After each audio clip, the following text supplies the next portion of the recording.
You have studio mic. Yes, I already asked you that. Yes, sir. All right. GarageBand 3, 2, 1 podcast. Welcome back to our Shark Week episode. I am Beer Coaster Tony.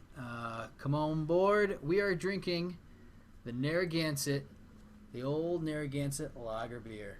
You're thinking, what's so nautical and sharky about that tone? Well, I'm glad you asked.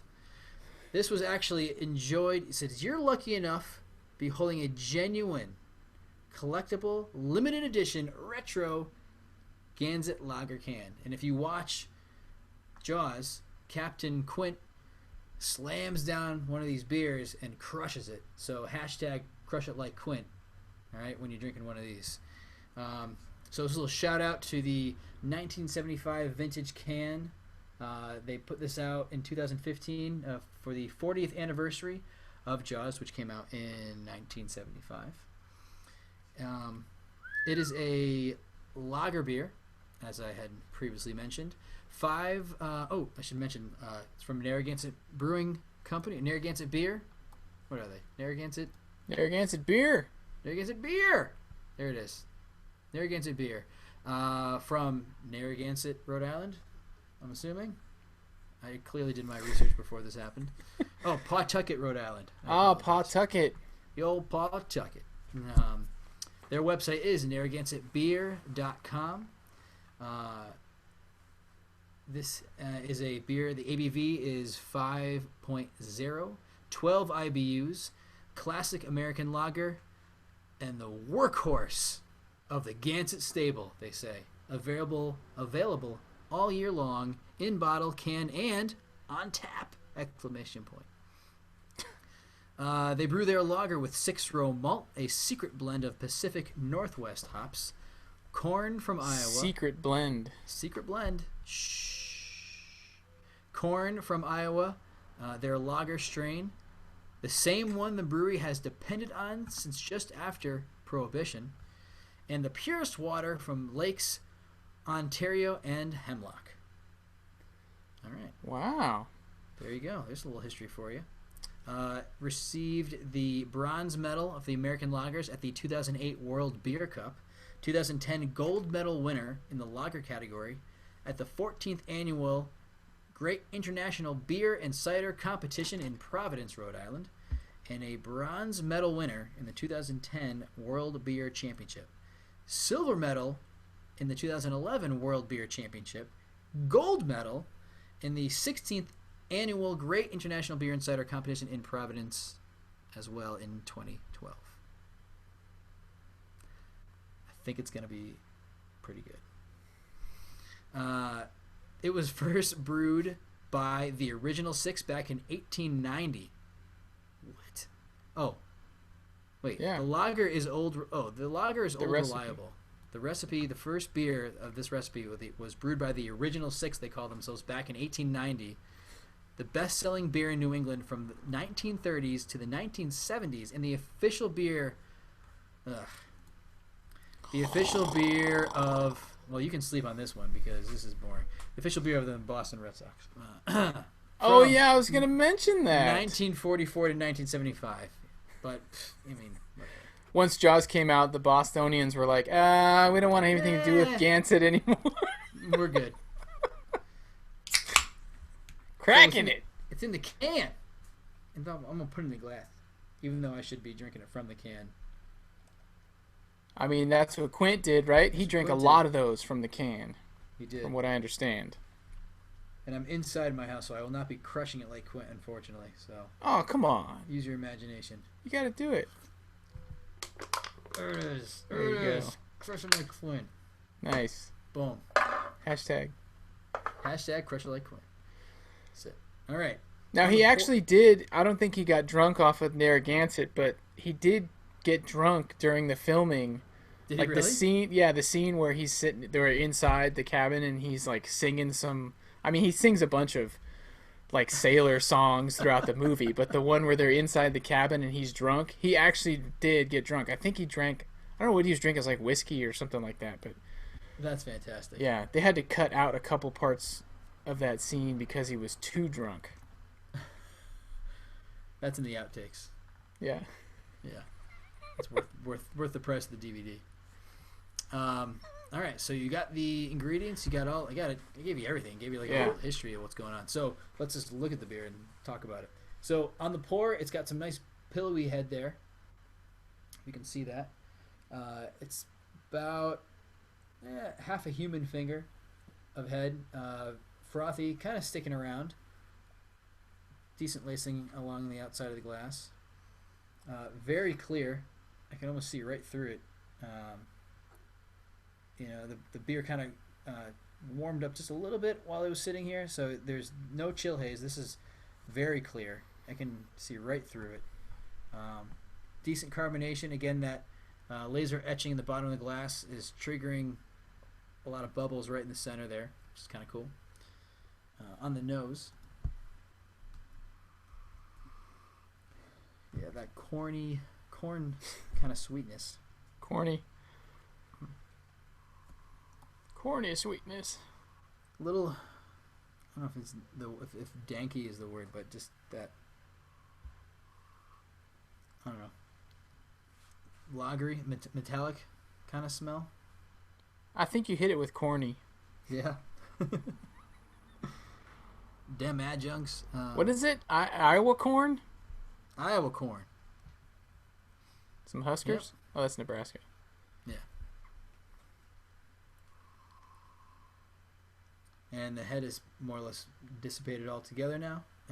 Yeah, just that kind of corn, that lager strain. You can get that smell that's very unique.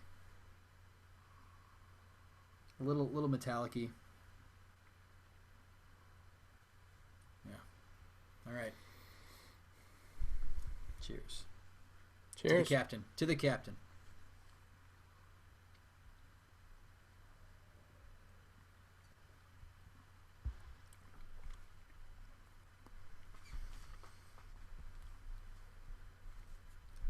Okay.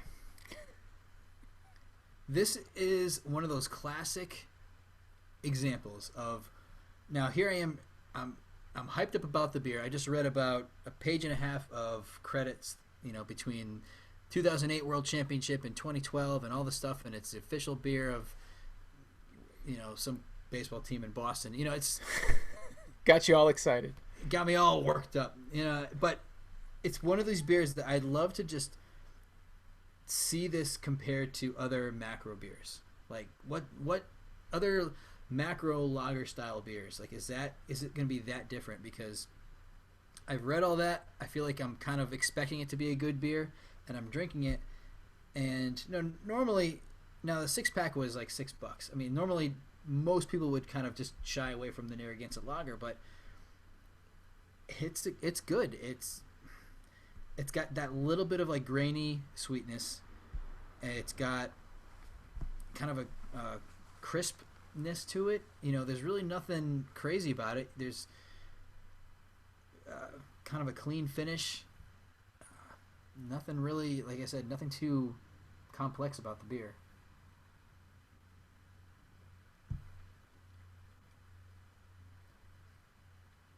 Yeah. Grainy sweetness, like you get that little bit of, I think, corn sweetness too. I mean, there's no. I can understand why the captain would want to crush a couple of these on set. Yeah. It's a solid beer. Very, very well done to the style.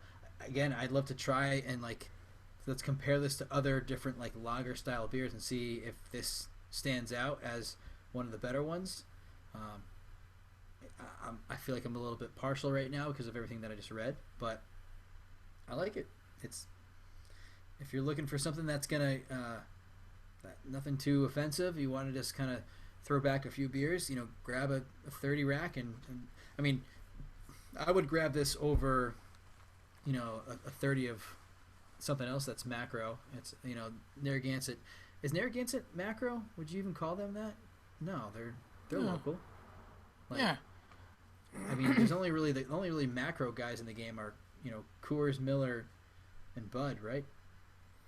Yeah, I think that technically that's who you would consider macro. I mean, even Pabst, I think, might be still considered macro. Mm-hmm. But I mean, what about Boston or sorry, Sam Adams? I mean, they're cranking them out. But they're nowhere near as macro. I mean, I know there's like the line the gap between macro and micro is still huge. Yeah, These guys are just dominating they're the not industry. doing 100 million barrels or Right. whatever. So I would love to kind of compare this with the other guys. But yeah, I would say if you're looking to go to a party and you want to grab something that you don't know who's going to be there, or you don't know you're going to play some games, you're going to throw some poker, some cards. Or if you're going to go on a fishing trip. Going on a fishing trip, maybe if you're going, I don't know, catching a great white shark. This is perfect beer for that.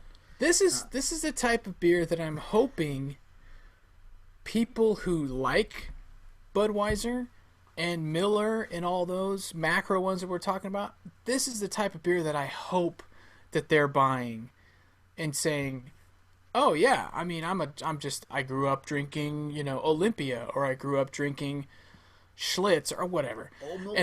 Old Milwaukee, and they go, "Hey, but I just found these guys and they're local. I found them at the store, and it's not too much more expensive. It might be like $1 more a 6-pack, or it might be $5 more a 30-pack. But hey, it's local, and I like the style."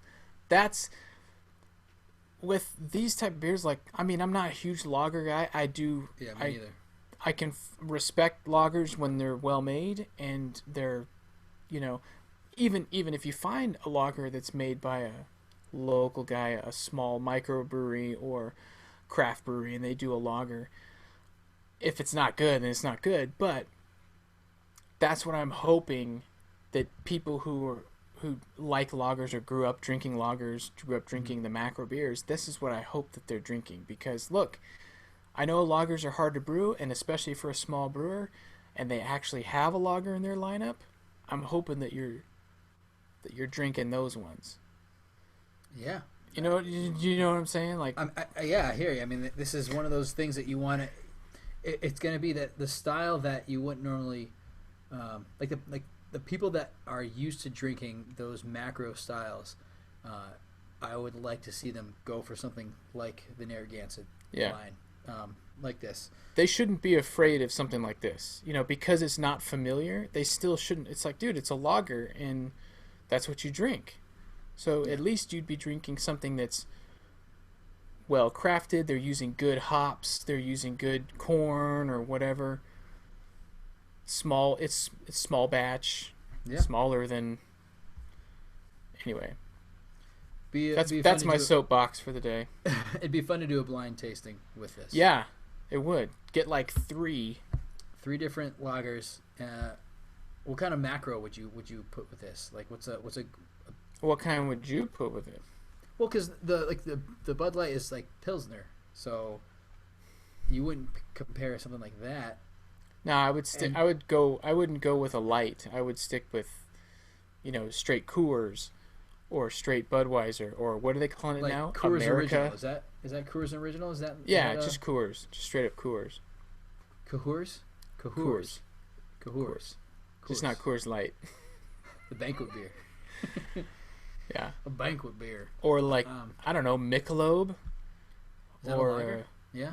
Yeah. That's not a Pilsner. You got to find like those. Those are what you compare, and then you see what you like. Yeah. I prefer. Fun to do. I personally prefer Pilsner over lager. Something about the Pilsner yeast I like better than the lager. I think it's a little sweeter. Okay. I think that's how the Pilsners turn out. They're a little bit on the sweeter side, less metallic-y. Yeah. Yep. Yeah, that's what I find with a lot of different lagers. Even like homebrew kinds that I've tried. They have to be really clean, really crisp, for that lager kind of taste to. I don't know. I feel like it's an acquired taste. Yeah. But like I said, this is very unoffensive beer that you can have, and you can pair with like a lot of different things. Speaking of pairings, I'm going to say I would pair this with. You know what? I'm gonna pair this with some shark tacos. Nice. You know, get some fish tacos with. I had some awesome fish tacos from this place in, I think it's Ludlow, Massachusetts. Mission, I think it was called. Fish tacos with some, like, kind of like a chipotle mayo. I think might have been in the mix there. Something with a little crunch. I think it might have been some sort of like a fruity salsa maybe going on in there. Very, like maybe some coleslaw, maybe something that's gonna give it a little like texture. That was awesome. So some shark tacos. Yeah. The Narragansett Lager. That's what I'm going with. There's a spot here in San Diego, in Ocean Beach, called South Beach. Okay. So I think it used to be a biker bar back in the day, but now it's more of like a surfer joint or something. But they have shark tacos there, and they're pretty bomb. Yeah. I don't think I've actually ever had a shark taco, to be honest. Yeah. I've had shark meat, but I've never had shark tacos. But I'm on a fish taco kick lately, so Nice. I'll have to look around. You got to come out to San Diego if you want some fish tacos. Hey, careful what you wish for. I'll show up. All right. On Untapped. That's not a threat, bro. Is that a threat? That's not a threat. No? Is that? No. Hell no. Right. I'm in. Yeah. I'm in. It's gonna happen. Hey, I'll be out in New England, even though Mike says that you're not in New England, but I'll be out there in the fall of 2017. Connecticut is part of New England, in case anyone was curious. I don't know how many viewers we have right now, but Connecticut is part of New England. Okay, Boston Magazine. Yeah. Whoa. Yeah. Shout out. Sorry. That was an angry shout That out. was an anti-shout out. The call out. No, it's a joke. They actually, and he was good to it. He backed up his word. Basically, the guy did a piece on, I forget his name, but he did a piece on top 25 places to visit in New England by state, and he showed a map, and everything was like beep boop beep boop, and everything was like around Connecticut. Like, what the heck? Like, there's New England. Like, there's not one place in Connecticut that you have in your list of 25 places or whatever it was to visit. And he got blown up on Twitter, and he apologized, and he goes, there's an oversight by the editor, and he came down actually to a place right around the corner, and ended up coming down and making good on his, he apologized, and we had a couple beers and it was good. So shout out to that guy for Nice. for knowing when he was wrong. So all good. Nice. So shout out Boston Magazine. On Untapped. And that's all you get. That's it. That's all. Narragansett Brewing Company, the Narragansett Lager, is out of 38,187 ratings. This clocks in at a 3.03. Not too bad, I guess. Popular locations are the Paramount in Charlottesville, Virginia. Man. Fenway Park in Boston, Massachusetts. Hey, maybe it's still the official. Whatever. And then this place in Pittsburgh, Pennsylvania called Spirit. Okay. And the fourth place is Hot Rods Cafe in New London, Connecticut. So, gotta get Hot Rods. You been there? I have not. Oh. I have not. That's surprising. New London is far from where I am right now, so it's a good haul. How far is far when you're in Connecticut? You know what? It's probably a solid, I want to say hour or so. Oh. When you're an hour away and you have a couple beers, you don't want to be an hour away. No. You want to be closer. So yeah, there you have it. The Narragansett Lager from the Narragansett Brewing Company in Pawtucket. Yeah. Right? Pawtucket, Rhode Island. And with that, it's time for last call. Let's call. Last call. Last call. Last call. Last call. Last call. Last call. All right. Ratings. Toby, you had the romantic chemistry. I did. From the And I Dogfish do. Head Brewing Company. I did and I do. You just want to just pour a little glass of the romantic chemistry and maybe some blue cheese crumbles and some apple slices and just have a nice night with the wife and just have some romantic chemistry. And watch Shark Week. And watch some sharks eating people. Okay, now that it's warmed up significantly, it's on the nose. I'm getting like almost barley wine type aromas. It's like a little bit of dark fruit in there. Hang on a sec. I just had a stutter. Did I say dark fruit already? Yeah, I said dark fruit. Dark fruit. And I'm even getting kind of the perfuminess is still there, so it's really strong with the perfuminess, and I'm starting to get a little bit of a raisiny dark fruitiness. It's almost like a alcohol kind of heat on the nose. What's the ABV? What did I say? 7.5? Yeah. 7.2. Not too bad. I mean, if you're looking for an IPA, this is not. It's different. I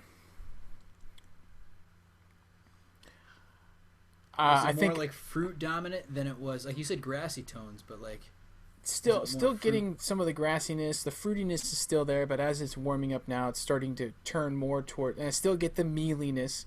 Yep. Is still there. So it's more like an overripe fruitiness. It's not super sweet. There is a dryness in there too, and it has a kind of a little bit of a bitterness, like a dry bitterness in there. Yep.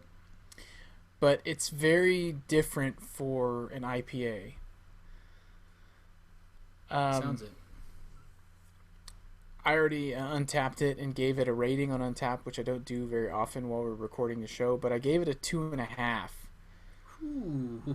on Untapped, and I think I kind of want to go with a 3, but the fact that they charge so much for a 4-pack, and maybe it was just the place that I went to, maybe it was just the bottle shop that I went to, but it was the only place in San Diego that had this beer. I mean, places have been. I'm not saying that, I don't know where the fault lies. Maybe it is just that expensive, but people do price gouge every now and again. So I don't know. So I mean, it could have been the place that I got it from, and it could be the fact that I'm all the way across the country, so that could play into how much it costs. But you're probably gonna pay you'll probably pay $10 for a 4-pack around here. So maybe it is. Yeah, still, I don't think it's worth that much. Like $10 a 4-pack for this. So it's not bad.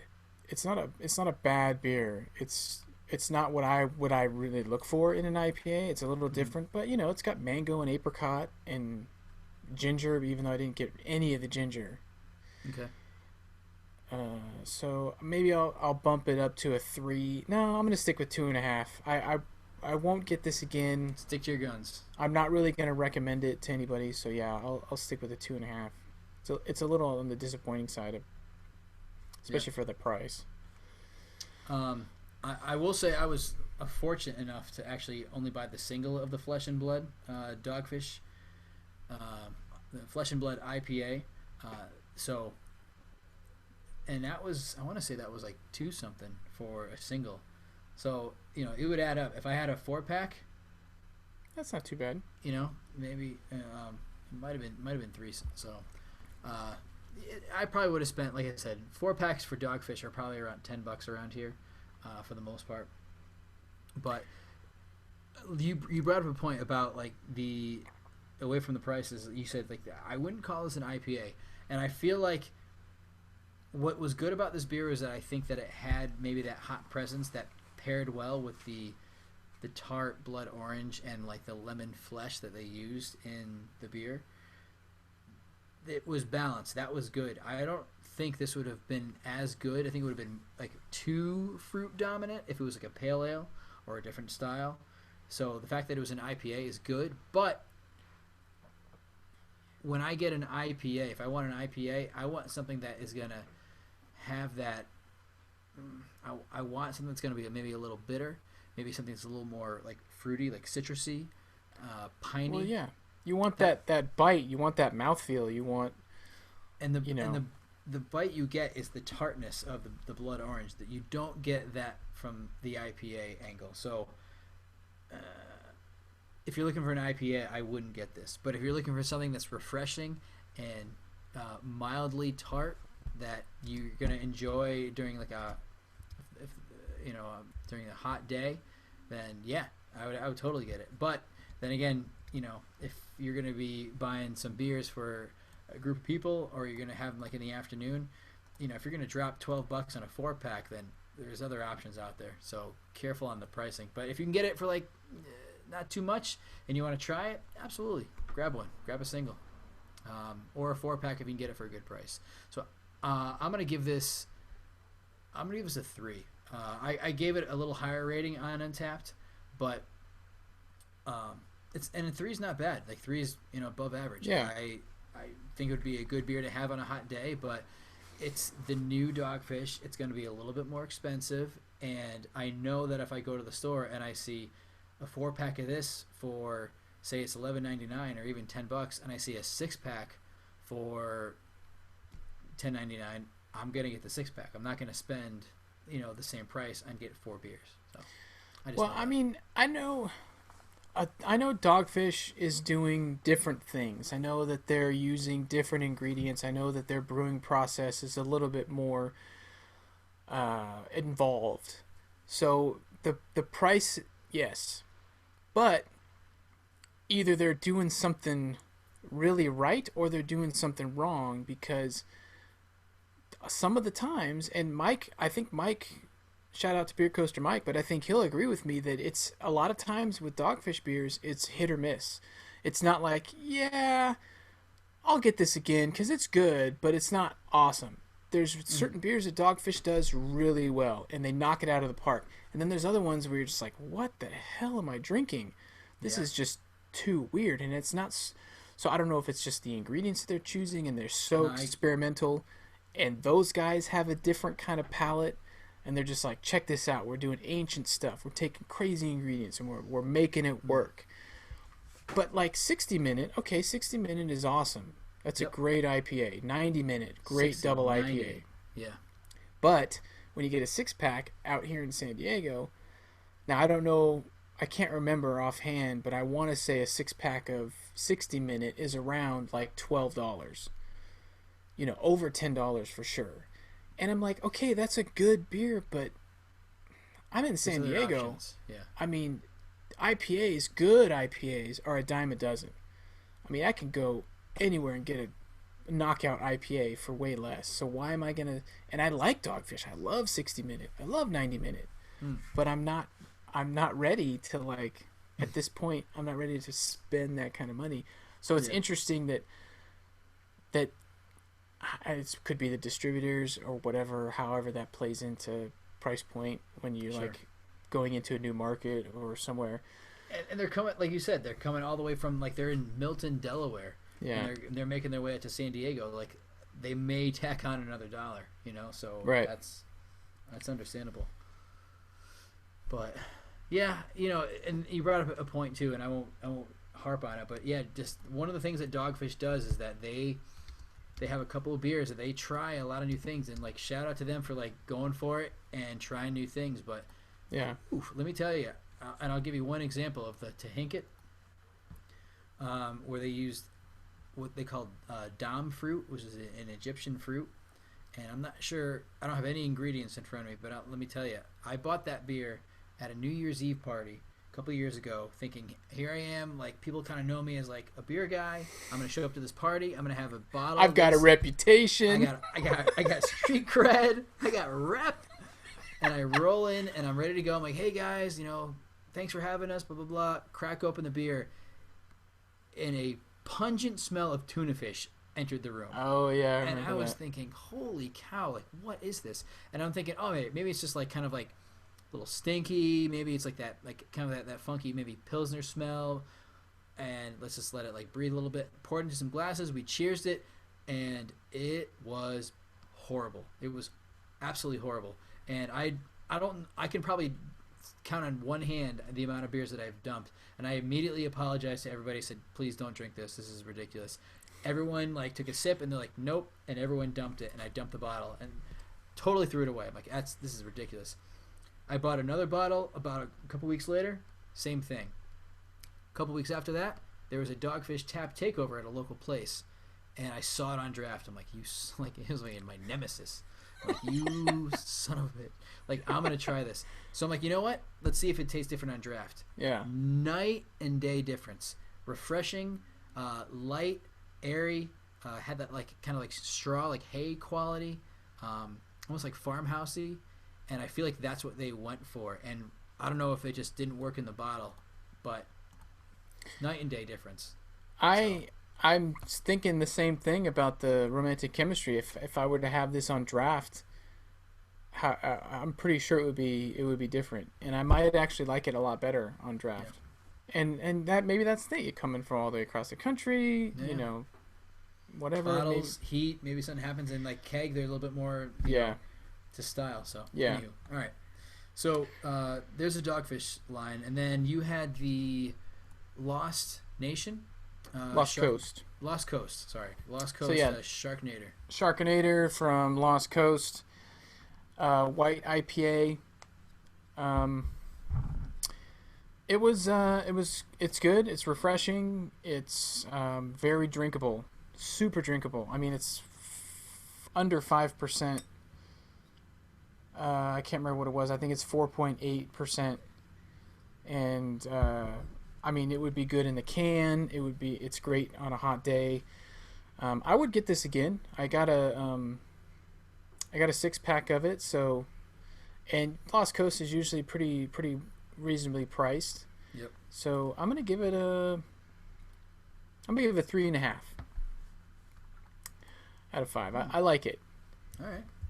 It's not super impressive, but it's good. There's nothing offensive about it. It's super drinkable. Right. So, and nice and clean, and so yeah, 3.5. Nice. The one that I had was the Narragansett Lager. That was kind of an original style. Apparently, originally brewed back in 1890, and definitely one that I would have overlooked 10 out of 10 times. I would not buy this beer, but if I'm going to play some cards, you know what? Like a 6-pack for $6, absolutely. Like why not?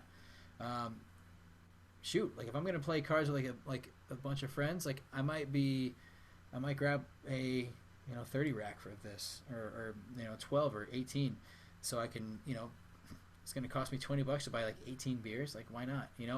Not only that, but I'm not just saying like the quantity, but I'm saying the it's not a bad beer. It's a quality beer, lager. As I mentioned earlier, it won a bunch of awards, and it's not going to be one that you're going to want to even.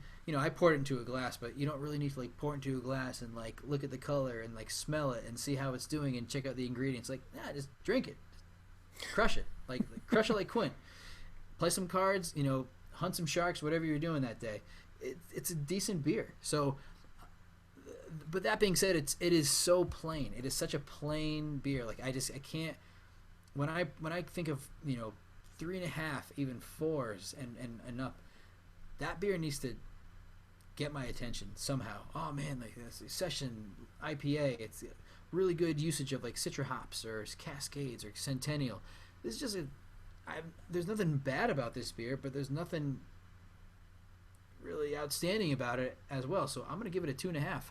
Just because it's right in the middle. It's a solid beer. It's nothing bad. It's not great, but if you're looking for something to drink that is solid ingredients that won clearly a bunch of awards, you know, I would 2.5. You know, you compare this with a bunch of things.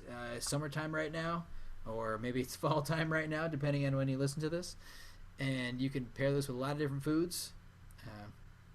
You brought up the point too earlier, Tobe. If a lot of guys or a lot of people that would be drinking the macro styles, this would be a good beer for them to try because it's got, I feel like, more flavor, and that's what might kind of make them turn the corner about trying new things and trying things that actually taste good and not just drinking things that they grew up drinking. So right, 2.5. You kind of, I don't know. I think with a lot of, well, we know it's a Stone now is brewing a lager. Oh yeah. I believe that they just came out with a lager. It's called like. They came out with a fizzy yellow beer. Yeah, I think it's called Not for Wussies or something like that. It's something about wussies. Okay. I think it's a lager. I'm pretty sure. All right. But I think that you'd have to be kind of stupid if you're a small brewery, local brewery, whatever, to not brew a lager. If you have the facilities. Yeah. If you have the facilities to brew a lager, you should brew a lager because that's how you rope them in. That's how you get the macro drinkers on your side. Whoa, what just happened here? Whoa. Skippy, you're like Max Headroom all of a sudden. My garage band is freaking out right now. Shit. All right, well, I'm going to keep rolling. We're almost there. Yeah, we're almost there. Anyway, yeah, I think that if you have the ability to brew a lager in your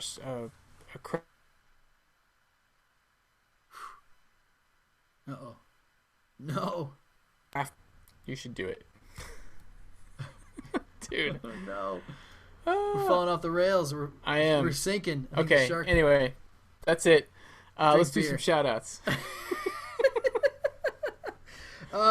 Untapped shout-outs. Two Roads, Mark C., Tim, Jesse P., Pat LeClaire, Arms McGee. Twitter, shout-out to Benjamin Moore, known as the Active Beer Geek. Homebrewit.com, the Beer Bloggers Conference. Jared, Beer Bloggers, known as W Park 83, and a special shout out to my sister Beth, whose birthday is today. Happy birthday, Beth. So happy birthday, Beth. There's my shout outs. How about you? I got some Twitter shout outs. Let's see. Beer Ping, homebrewit.com, Liver Bashers and the Brewery Show, Garage Brewing Company, let's see, Pub 365, Whiskey Shepherd, Beer Bloggers Conference, and then on Untapped, let me give some shout outs to Satch and Joe Norskog, and let's see, Chad E., ABQ Beer Padawan, Alan Barkwill, and of course Malt Porter and Gino Kenny. Nice. And Summer Dave. And then I want to give a shout out to our latest YouTube subscriber, Marcos Aguilera, kind of like Christina Aguilera's brother, maybe. Nice. So Marcos Aguilera, latest YouTube subscriber, and yeah. Can you see the names of the people that joined us earlier? No, that doesn't show the viewers that we have. So we shout out to the 2 viewers that we have right now. Nice. On Google Hangouts and or cool. YouTube. I think my friend Katie might be one of them. So shout out to Katie if she's one sniff Katie. Oh, one sniff Katie. What up? Yeah. So there you have it. Shark Week. We're pulling into the dock right now. Docking the boat. Got ourselves a great white. We do. We're gonna make some shark tacos with it. Nice. For the whole town. Yeah. So thanks for having me on the show, Tobe. And of course. Thanks for being on the show. We will we got some good ideas coming up. We're gonna looking to do a summer wild card episode, so stick around for that in the coming weeks. We have the Dead Men Sip No Ales show coming up. We have a root beer show that's going to be hitting the airwaves pretty soon. So we've got a lot of good things. Yeah, lots of stuff that's in the can. It's just we'll be coming out with it pretty soon. Yeah. Some backyard beer tastings. Yep. Absolutely. We're still here. We're still around. We're still alive. We're still drinking beer. And we got season 8 coming up too. The season 8 episode. It is season 8. We're in season 8 right now. This is our 8th year of doing the show. But we got the show, the season 8 show. Yeah. Oh, right. The There they go. season 8 show. All right. Well, thanks again to all you listeners out there. Remember, this is your show. We're just drinking it. Cheers! Cheers. Where we cheers ourselves. Where we cheers our own selves. We're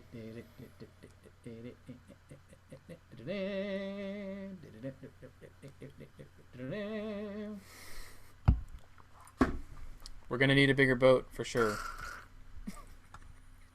We're going to need a bigger boat. Pause, America.